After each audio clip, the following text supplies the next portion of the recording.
आज हम बात करते हैं कि जिंदगी के अंदर सबसे बड़ी जो पीड़ा होती है वो होती है कि हम अपने बच्चों के ऊपर बहुत कुछ इन्वेस्टमेंट करते हैं। पढ़ाई के लिए भी करते हैं, उसके बाद अच्छे रिजल्ट नहीं आते हैं। उनकी नौकरी के लिए हम बहुत कोशिश करते हैं, साथ में हमारे बच्चे भी बहुत कोशिश करते हैं, फिर भी उनको जो है वो दिक्कतें रहती है, यानी कि सही समय पे प्रमोशन नहीं होना, पैसे नहीं बढ़ना। साथ में क्या होता है कि ऑफिस की पॉलिटिक्स आज का सबसे बड़ा जो इश्यू होता है वो होता है ऑफिस के अंदर पॉलिटिक्स होना। वो बहुत ज़्यादा आता है, कंपटीशन हद से ज़्यादा हो जाता है। फिर क्या होता है कि हमारे बच्चे भी क्या होता है कि उस जो तकलीफ है या मोमेंटम है उसको झेल नहीं पाते हैं। फिर वो सोचते हैं यार छोड़ देते हैं, कहीं और पकड़ लेंगे। लेकिन उनको ये नहीं पता होता है कि भाग्य और दुर्भाग्य कभी पीछा नहीं छोड़ता। अगर आपका भाग्य है ना, तो आपको छोटी से छोटी जगहों पे भी लाभ मिल जाएगा, और दुर्भाग्य है तो आप कहीं पे भी चले जाइए, आपका पीछा कभी नहीं छोड़ेगा।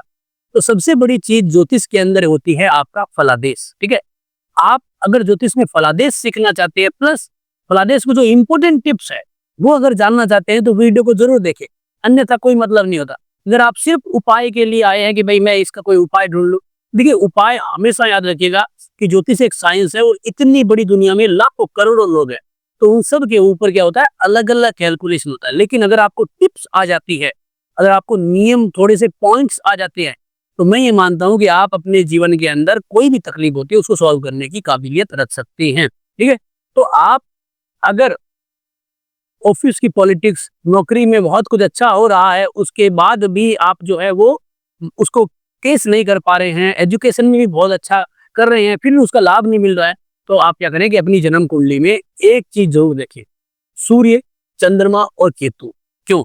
क्योंकि सूर्य क्या है कि आपकी एक पूरी की पूरी लाइफ के अंदर जो एक आपकी कंटिन्यूटी है ना स्टेटस की, कि मेरा क्या स्टेटस रहेगा, मुझे क्या अपनी जो ऑफिस के बड़े लोग हैं उनसे क्या लाभ रहेगा, वो एक आपको लाभ मिलता है। प्लस क्या होता है कि चंद्रमा आपके रोजमर्रा की जो है ना, वो मतलब कंपटीशन, हम रोज ऑफिस जाते हैं, हमें रोज नया टास्क मिलता है, हम उसको क्लियर करते हैं।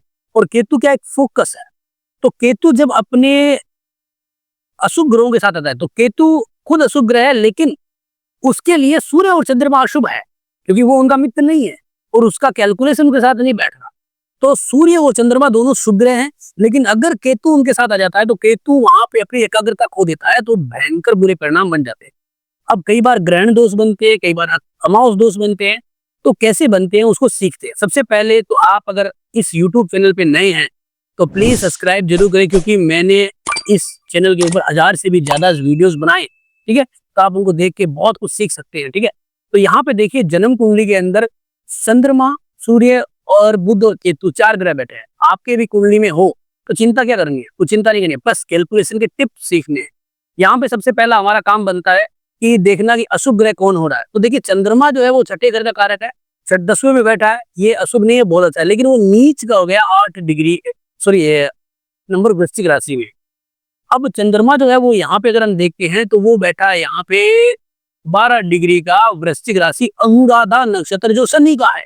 और शनि जन्म कुंडली के अंदर क्या है कि आपके उच्च का बैठा है, भाग्य के अंदर उच्च का बैठा है। इसका मतलब चंद्रमा का जो पिलर है ना वो मजबूत है। अब इसके बाद सूर्य को देखते हैं, तो सूर्य जो है वो 7 डिग्री का अनुराधा नक्षत्र, तो दोनों का जो मिलान है वो अनुराधा नक्षत्र का है। तो आपका यहाँ पे जो है वो बनता है अमावस दोष। तो कर्म भाव में अमावस है, किसी भी भाव में बन जाए, ये जो अमावस दोष है ना, ये अमावस का तात्पर्य क्या होता है कि है ना, कि कोई भी काम के अंदर कोई ऐसी ठोस लग जाना या ठेस लग जाना कि वो काम पूरा है ही नहीं, उसमें किंतु परंतु रहता ही है।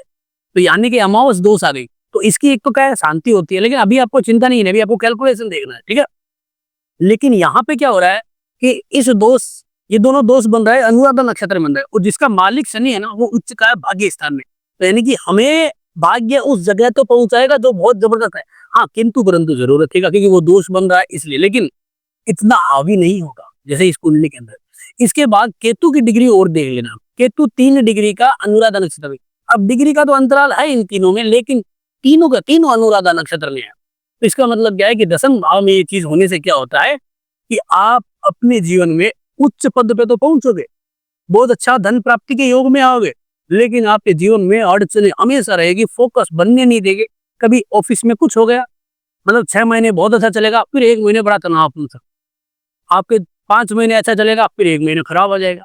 कभी जो है वो काम धंधे में थोड़ी बहुत अड़चने आ जाएगी, कुछ दिक्कतें कुछ कैसी आ जाएगी। अगर आप एजुकेशन में हैं तो आपको क्या होगा कि बहुत अच्छा चलेगा सब कुछ, लेकिन परीक्षा के समय या फिर कोई इंपॉर्टेंट टाइम होगा उस समय आप अपनी जो है वो दिमाग या कैलकुलेशन भूल जाओगे, बड़ी दिक्कतें आएगी। तो ये जो चीज आती है ना फोकस, कि हम मतलब इंपॉर्टेंट टाइम में अपना जो है वो फोकस खो देते हैं, वो यही दोष है। तो इसमें क्या होता है, अगर बहुत जैसे अगर मान लीजिए यहाँ पे तो शनि क्या है बहुत मजबूत है, तो यहाँ पे क्या है शांति कराने की जरूरत नहीं है। अगर हम तीनों ग्रहों के मंत्र पाठ पूजा यह सब चीज करें तो लाभ मिल जाता है। अगर मान लीजिए कि यही शनि 8वें घर में बैठा होता, देखिए युति सेम हो सकती है किसी भी कुंडली में, लेकिन अलग अलग ग्रहों के अलग अलग परिणाम है। अगर यही शनि 8वें घर में बैठा होता तो हमें ग्रहण और अमावस की शांति करानी पड़ती और इनके बड़े उपाय अनुष्ठान करने पड़ते।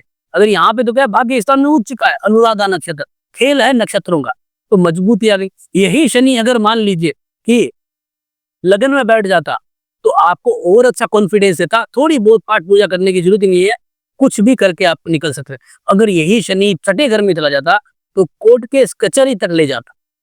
यानी कि अब हम क्या करते हैं प्रदेश के अंदर, सिर्फ चंद्रमा केतु बुध को देख लेते हैं, हम ये नहीं देखते कि इनकी जड़ें कहाँ है।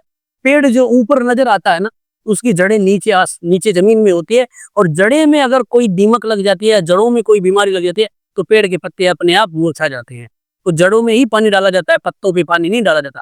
तो यहाँ पे नक्षत्र शनि है। अगर हमें कभी कुछ दिक्कत आती है तो हमें कहाँ पे टारगेट करना है, ऊपर वाले ग्रहों को तो उपाय करना ही है, लेकिन मेन मजबूत शनि को करना है।